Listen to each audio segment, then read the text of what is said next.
Are you tired of the cookie-cutter approach to education that's stuck in the last century? Are you seeking a win-win situation where your family thrives, your kid's education is revolutionary, and you still get to chase your own dreams? Welcome to Unschooled Unleashed. Unlock your child's genius. I'm your host, Matthew Jarecki, an unapologetic rebel dad and promoter of what many consider to be educational anarchy. You know the world isn't going to be won by those that just toe the line. It's the innovators, the visionaries, and the resilient spirits that are going to thrive. Our mission here is to forge those world changers within our very homes with less stress, energy, and time. Unschooled Unleashed starts now. Welcome back to another fantastic episode of Unschooled Unleashed. I'm your host, Matthew Jarecki, and today we're going to talk about the minimum effective dose of learning. We're going to dive into efficiency. We're going to dive into some strategy. We're going to dive into some resources, and we're going to do it in the lens of unschooling because I believe that's the most efficient way. So if that sounds interesting to you, stay with me and let's dive in. Today we're talking about how doing just enough of the right kind of learning, what I'm calling the minimum effective dose, can unlock faster, deeper, and longer lasting learning without the stress, overwhelm, or burnout. The reason I'm doing this is because I want to empower both your kids and you parents to rethink how much learning is actually necessary and to show how less, if done intentionally, can be more effective than the overkill of traditional education methods. So what am I talking about when I say minimum effective dose of learning? Well, the concept of a minimum effective dose comes from health and fitness. It's the smallest dose that still produces the desired results. So for example, if I wanted to lose 20 pounds, what's the least amount of effort or work I have to do or change I have to make in order to lose that 20 pounds? So instead of saying I have to do work out 6 days a week and change my diet to all plant-based or whatever Mediterranean, whatever diet you want, instead looking at, well, maybe I could actually get away with 2 days a week and still get the 20 pounds off. I could go over and change my diet maybe by doing time-restricted feeding, and I don't have to actually change my diet much. Does that make sense? So when it comes to education, or learning, I should say, it means cutting wasted effort by identifying and doing just what's needed to spark real results. So an example of this in the education world would be, instead of doing an hour of forced math worksheets, maybe 15 minutes of real world math of some sort. Maybe it's budgeting, or maybe you pick up an iPad and learn on an app. How that 15 minutes can be much more impactful than doing an hour of worksheets. There's a common assumption that, and this is what I hear all the time when I read about education advocates or school advocates, or I don't know what they're called, but they're advocating for children's education. They always want more. They want more. They want school year round. They want longer school days. They want more. They want earlier education for children. But we never stop to ask, is the law of diminishing returns happening when we ask for more? And when I say law of diminishing returns, more effort does not equal the same results in proportion. So if, and here's the law of diminishing returns in action. Here's how it would work. If I were to do 15 minutes of math education with my children, and they were able to learn whatever I taught them in 15 minutes, that doubling the time would give double the amount of learning. Let's say it's algebra. The law of diminishing returns actually says there's a point in which more is less, that you're not going to get, by doubling the effort, you will not double the results. You would actually get less than double. And the more effort you put in, the less return you would get. So if I triple the effort or quadrupled the effort, I might only get 1.5 times the results that I would get if I did just 15 minutes of learning with my kids. So my goal, and this is really across the board with almost anything I do, is what's the minimum I need to do in order to get the results I'm after. Now, I'm the kind of person that wants to overdo everything. That's why I have to adopt this policy, because at some point, my effort will be wasted, and the law of diminishing returns takes over.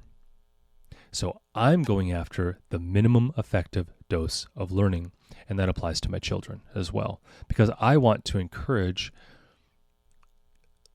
a stress-free learning environment. I want to make it fun, and when you get stressed, it's not fun. In fact, that leads us into our next topic and why overlearning doesn't work and makes you hate learning.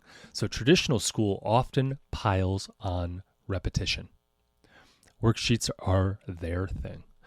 Believing more equals better, but it overwhelms and bores these children. At least it did with me, and I can see it happening with a lot of kids, and a lot of parents I talk to are seeing the same thing. Cognitive load theory shows when too much is introduced at once, learning actually drops. That's the last thing we want. We want to be very effective in our learning. So, for example, my kids are learning German right now. My daughter, who's 6, is speaking to me in German when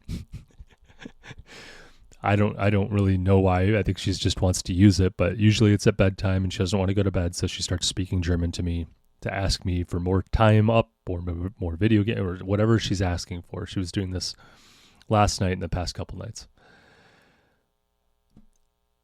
If she does this 5-minute Duolingo session, which is what she's using, is Duolingo, a day, and it excites her, and you compare that to an hour-long class that leaves them drained, like I'm going after the 5 minutes every single time. She's still engaged. She is excited. Whereas that hour-long class might actually disengage her and make her not want to do it anymore. I don't want her to hate learning. And I think it's really cool that she's able to speak German. I lived in Germany for just a couple months, 3 or 4 months, somewhere around there. And I didn't pick up on much. I didn't really interact with I was in the military. I was in a base overseas. So, but I still would use the language. But she knows more than me already, and it's incredible. So Duolingo, something I recommend. My kids are really into it. Next, I want to talk about the science behind effective learning.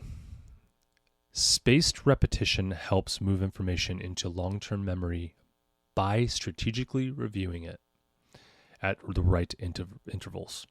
I think everyone's a little different, but I think some rules apply. I did a deep dive into adult learning and how people can effectively learn more effectively. And one of those things is deliberate practice. And when you say deliberate practice, it focuses not on repetition, but the intentional effort at the edge of your current ability. So an example of this would be a child practicing piano by refining one tricky bar daily.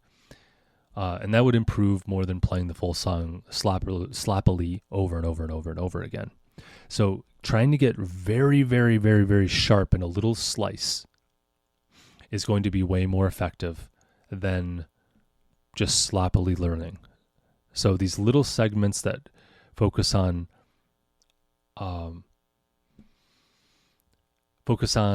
becoming a master is the terminology we used in adult education. Mastery learning is much more effective than a nice overview of everything.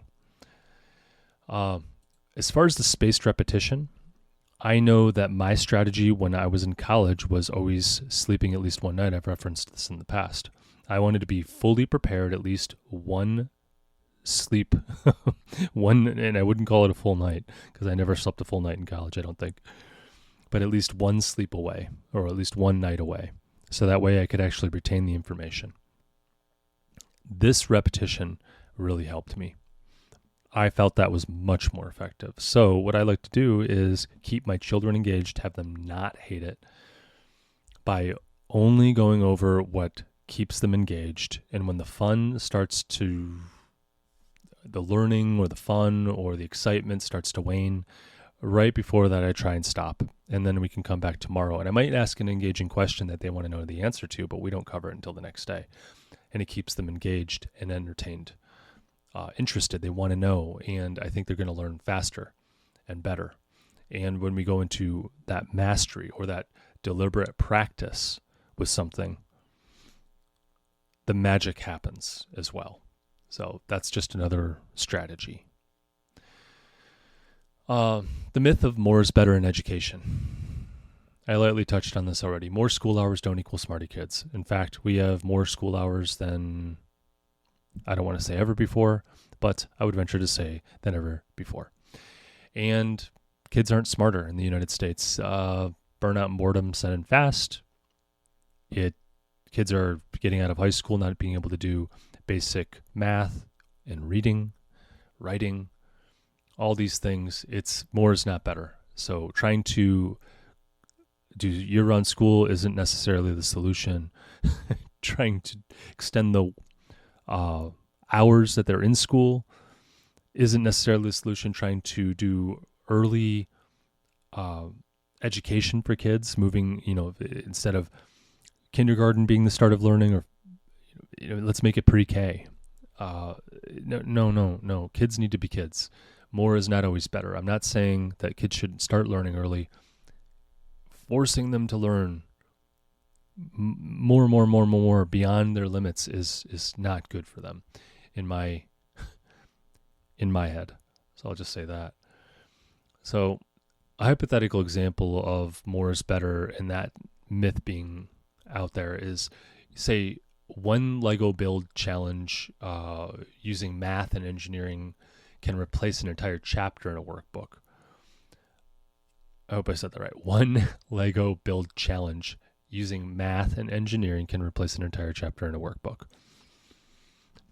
It's fun and engaging, and we can learn about physics, and we can learn about architecture and structural integrity, and we can literally break down the math behind it. It is physics. I think that's much more powerful than doing a chapter in a workbook. However, a chapter in a workbook isn't bad as long as they're engaged. And it's usually when the kids are a little bit older. Moving on, how to find the minimum effective dose of learning for any subject or skill. So ask, what is the minimum I need to do to make clear progress? And then stop. You could ask questions like, what if this were easy? That's a famous Tim Ferriss question. What would this look like if it were easy? You can apply this to anything. If you're trying to start a business, you think, I need to create a website, I need to do this, I need to do that. All these things start to clutter, and Parkinson's law starts to come into effect, meaning the more time you give it, the more something expands in scope and complexity. So really, you just want to focus on the bare minimum in order to do something and start something. So in a business, that would look like just getting out there and actually doing business, getting your first sale, that kind of thing. So in education, asking what is the minimum I need to do? What would this look like if it were easy?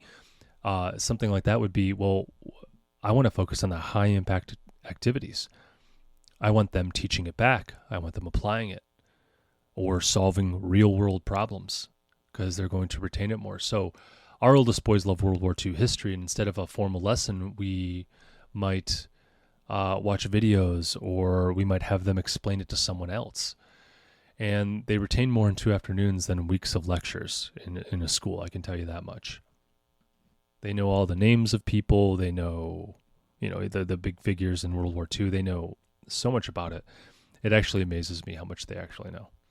And we talk about it in regular life, and we watch how all the establishments of post-World War II society as we know it are now being restructured in 2025. And that's why it's relevant. We watch things happen, and then we apply it to what we know about history, and it makes more sense. Whether you agree with it or not, it's just, we need to make sense of the world. And that's one of the things that I really want my kids to do. And I think World War II was one of those defining moments, and I think it's very helpful. So that's a high leverage area or a high impact activity, I think, to be able to understand the world. Moving on, using interest to supercharge learning efficiency. Interest is the ultimate cognitive shortcut. That's why we do unschooling. When kids are fascinated, learning is effortless. It's the same thing for adults. If you're really interested in something, you're going to look more into it. You're going to want to learn more about it. You're going to practice more. You're going to, whatever it might be. It's supercharging learning, and it's super efficient. I think self-directed, interest-based learning, unschooling, is the secret sauce to learning. Combine that with the minimum effective dose with personal interest, and you get rapid, joyful learning. I believe in intentional unschooling. It's a term I coined that means I'm going to provide exposure to different subjects or different topics for my kids and resources to help them learn it. And they get to choose what they want to learn out of that and how much they want to learn. And my job as a parent is to try and guide them. I want to guide them on what's important. I want to point out where it's helpful, so that way they are interested and they do see it. I want to point out how if they don't learn math, it's going to get in the way of a lot of things in life. One of my sons wants to be an astronaut, so he's going to have to learn math. And I point that out. You're going to have to learn this, like the physics, and you're going to have to learn about the scientific method, and all these things are part of becoming an astronaut. So that way he knows that this is going to be relevant for him to be able to go on that spacewalk or whatever, kind of astronaut he wants to be. I don't know how many types there are, but spacewalking is one of them in my head.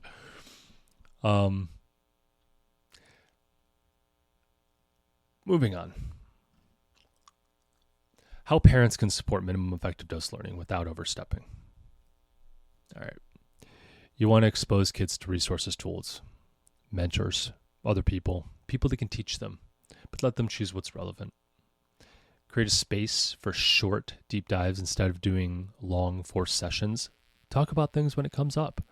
Today, me and my son did a deep dive into whether the history of Jesus is factual or not.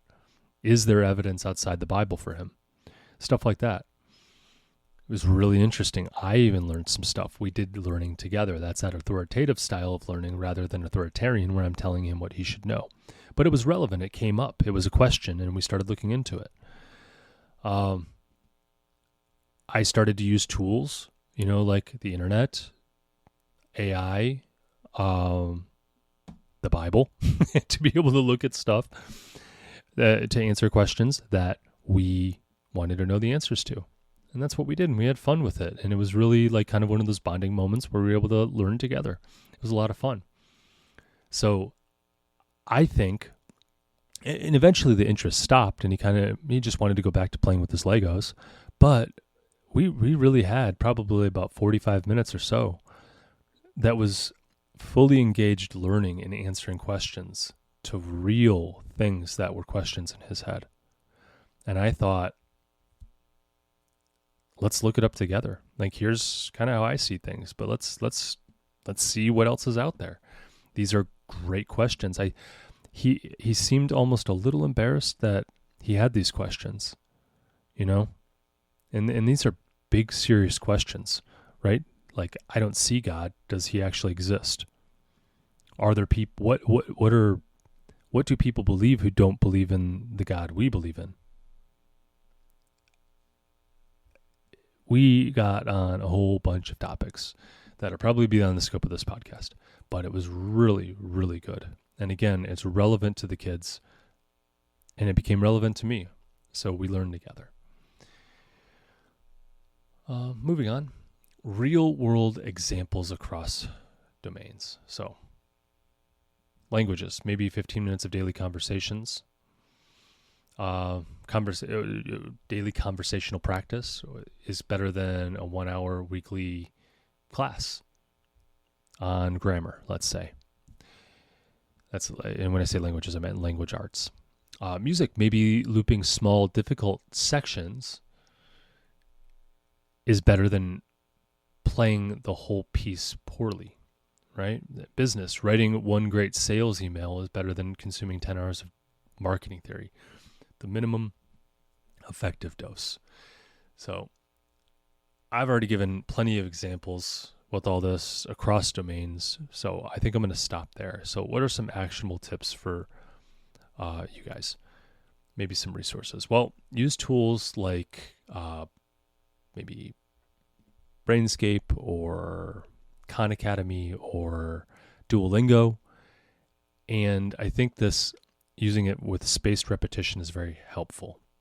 Even Alleviate is an app that we've used in the past for math.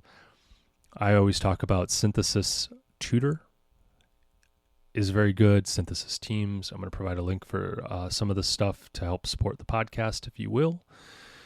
It helps us out and helps the podcast keep going. Some more resources and tips for you guys are cut time in half and double the focus. Short sprints are better than long, sloppy work. If you want to look more into this, look into the Pomodoro technique or Pomodoro method or whatever they call it. P-O-M-O-D-R, rather. P-O-M-O-D-O-R-O. Pomodoro. Track progress weekly and see what's truly effective and drop what isn't. If they're not interested, don't do it. If it's not working, don't do it. Ask kids, what's the least you could do to make your progress today? And then celebrate the small wins. You don't want to train them to do the, awful work. You want to focus on intentional, high effort time dedicated to that whatever you're trying to learn or do, and not sloppy. Remember, we're going after efficiency, not just speed. Okay. You actually want them to learn it, not just breeze through it. So make sure you're framing that right. And for parents, replace long assignments with real-world interest-based challenges. We do Monopoly where it's fun. We do learning fractions by trying to spend money because they have to save a certain percentage and they have to give a certain percentage of their money. It makes it real world. And if they don't learn the fractions and aren't able to don't want to learn the math, then they're not able to spend the money because they haven't been able to split it up. And it makes a nice incentive. And they do learn it. And plus, games like Monopoly also teach fractions too. If you're talking about like 10%, if your money goes here, or there's different things. And we use that all the time. We also use Monopoly to be able to do basic addition and math. So my 6-year-old daughter right now is the banker, and she's learning basic math. We don't always have her be the banker, but she's growing into that role. It just requires a lot of patience because it slows down the game, but that's okay. It's okay. Anyways, in conclusion, learning doesn't have to be long, hard, or painful.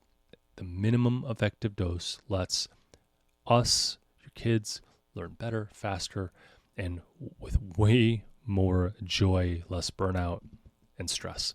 When we stop overloading the brain and start using high-impact strategies tied to our children's personal interest, I think education becomes a powerful and efficient adventure. So with that, I'm going to end today's episode. So stay curious, stay unschooled, and stay away from the algebra nightmares. I'll catch you in the next episode. So here's where we roll up our sleeves and bring out the big guns. If you support our mission, then please leave a review. On Unschooled Unleashed, we are talking about using a radical approach to education in today's world, and the more 5-star reviews we have, the more people will feel comfortable with the ideas, strategies, and principles we discuss. It gives legitimacy to our message, and the podcast's algorithm prioritizes us so we can reach more people. You may even have your 5-star review read on our podcast.